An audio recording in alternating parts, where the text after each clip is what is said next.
नमस्कार दोस्तों, मैं राधे स्वागत करता हूं आपके अपने यूट्यूब चैनल न्यू एकेडमी में। आशा करते हैं आप लोग अच्छे होंगे। तो दोस्त, आज हम लोग क्या सीखने वाले हैं?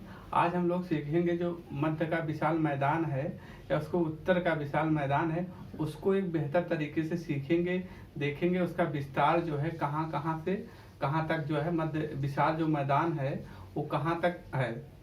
मित्र, प्रीवियस वीडियो में हमने क्या सीखा था? महत्वपूर्ण जो भारत के दर्रे थे, जिनसे जो है दर्रे से निकल कर दूसरे देश में जाया जाता था, उन दर्रे को बहुत ही अच्छे तरीके से हम लोगों ने समझा है।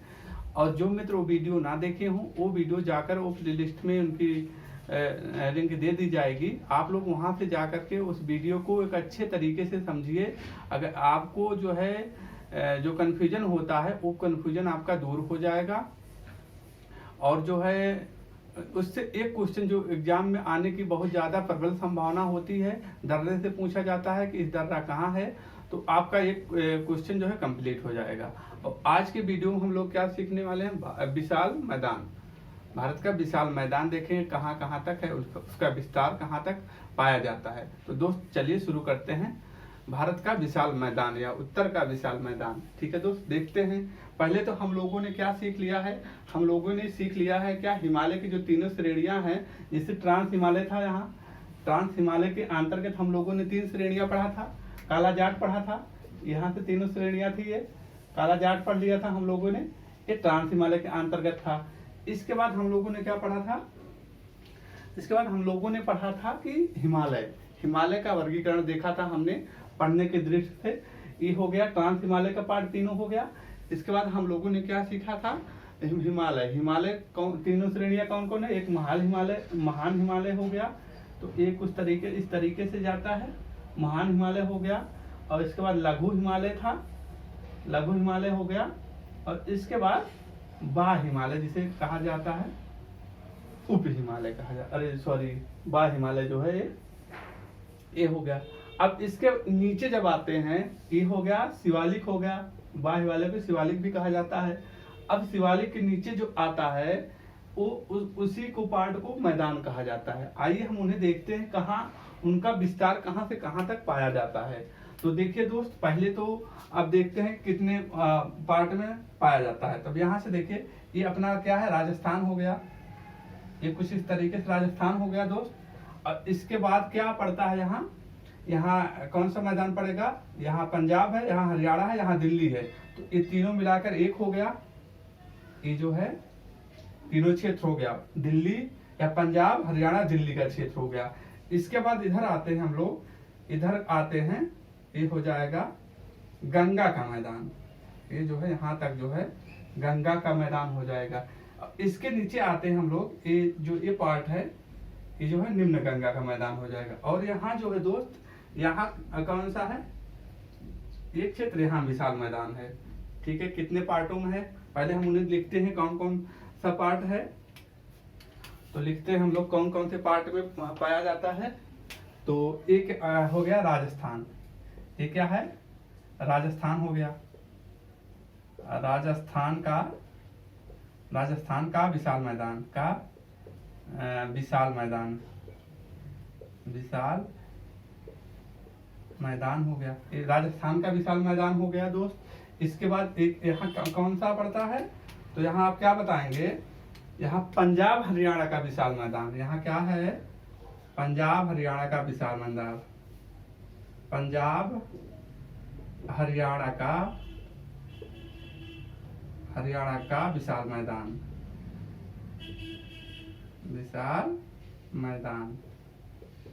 ये क्या हो गया? पंजाब हरियाणा का हो गया। अब इसके बाद एक गंगा का मैदान। गंगा के मैदान को तीन भागों में बांट करके हम लोग पढ़ते हैं, जैसे कि एक अपर गंगा हो गया, एक मध्य गंगा हो गया, एक निचली गंगा का मैदान हो गया। तो ये जो होता है गंगा का मैदान हो जाएगा, गंगा का मैदान। यहाँ इसमें भी बांटा गया है। ये गंगा का मैदान हो गया, अपर हो गया, अपर गंगा का मैदान। और ये जो है मध्य गंगा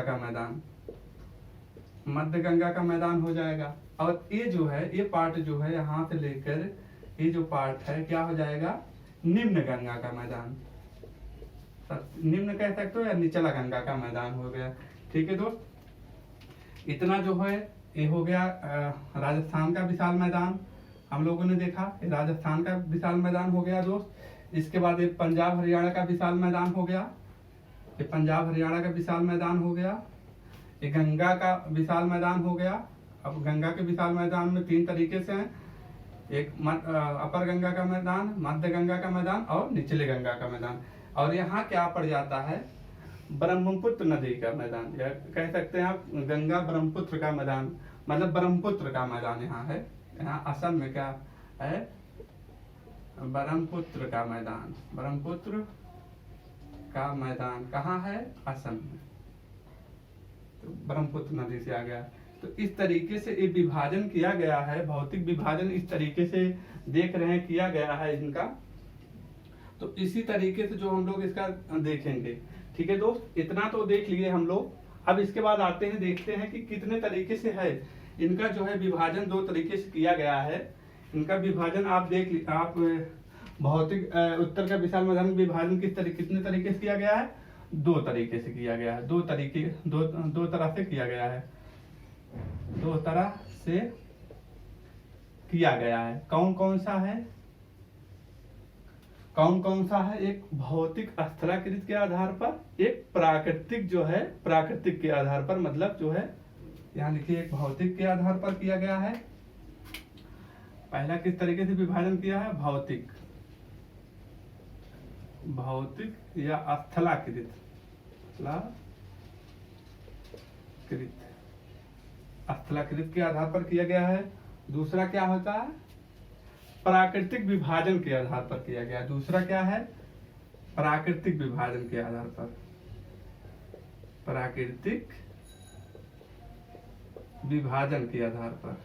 दूसरा किस तरीके से किया गया है, प्राकृतिक विभाजन के तरह जो है प्राकृतिक विभाजन के रूप में किया गया है। प्राकृतिक विभाजन हम लोग कितने पढ़ेंगे, कितने आते हैं। पहला देखिए राजस्थान हो गया, राजस्थान का विशाल मैदान, राजस्थान का विशाल मैदान।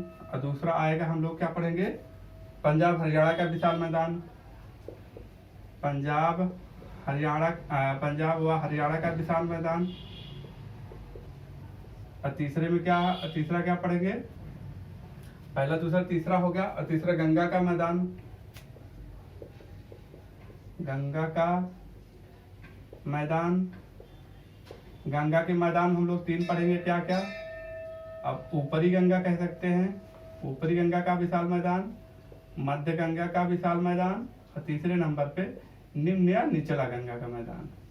3 पढ़ेंगे। इसके बाद हम लोग चौथे नंबर पे क्या पढ़ने वाले हैं, चौथे नंबर पे क्या देखेंगे, ब्रह्मपुत्र का विशाल मैदान, ब्रह्मपुत्र का विशाल मैदान पढ़ेंगे। ठीक है दोस्त, इस तरह ये हो गया। और भौतिक स्थलाकृत के आधार पर जो है इनको देखते हैं, जैसे क्या होता है इसमें।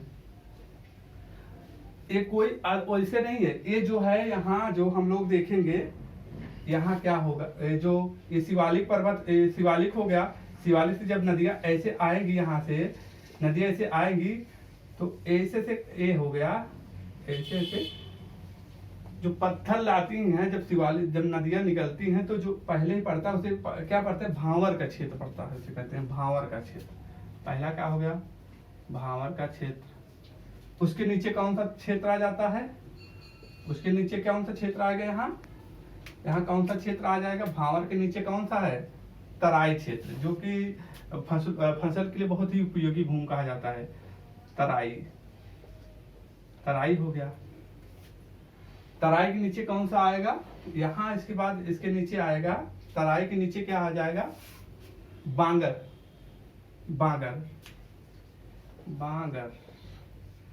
के नीचे खादर पढ़ेंगे। खादर के नीचे क्या पढ़ेंगे हम लोग, डेल्टा पढ़ेंगे। इतना है, 4-5 पॉइंट आ रहा है। बांगर हो गया, भावर हो गया, तराई हो गया, बांगर हो गया, खादर हो गया और डेल्टा हो गया। ठीक है दोस्त, इतने जो हैं भौतिक स्थलाकृत के आधार पर किया जाता है। जैसे कि इनको कैसे, जैसे कि ये नदी है, इनको हम इस तरीके से बना लेते हैं, ये शिवालिक नदी है।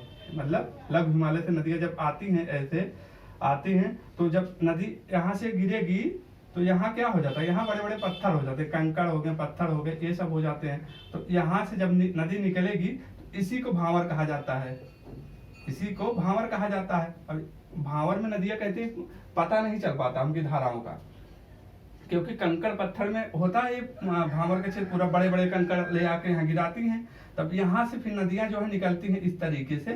तो हम लोग अगले वीडियो में इसको जो है अच्छे तरीके से हम लोग समझेंगे दोस्त, ठीक है। तो आज के वीडियो में बस हमें इतना ही समझना है कि कितने तरीके से भौतिक विभाजन किया गया है। भौतिक विभाजन देख रहे हैं हम लोग, एक भौतिक स्थलाकृति के आधार पर किया गया है, एक जो है प्राकृतिक विभाजन किया गया है। प्राकृतिक विभाजन में देख रहे हैं कि कितने मैदान हैं, भारत के कितने विशाल मैदान हैं। राजस्थान है, हरियाणा हो गया, गंगा का मैदान हो गया, ब्रह्मपुत्र का मैदान हो गया। तो दोस्त इस तरीके से हम लोग जो है इसको देखेंगे। तो अगली वीडियो में हम लोग अच्छे तरीके से सीखेंगे। आज का छोटा सा वीडियो है, आप इतना जो है जान जाइए कि मैदान कहाँ कहाँ है।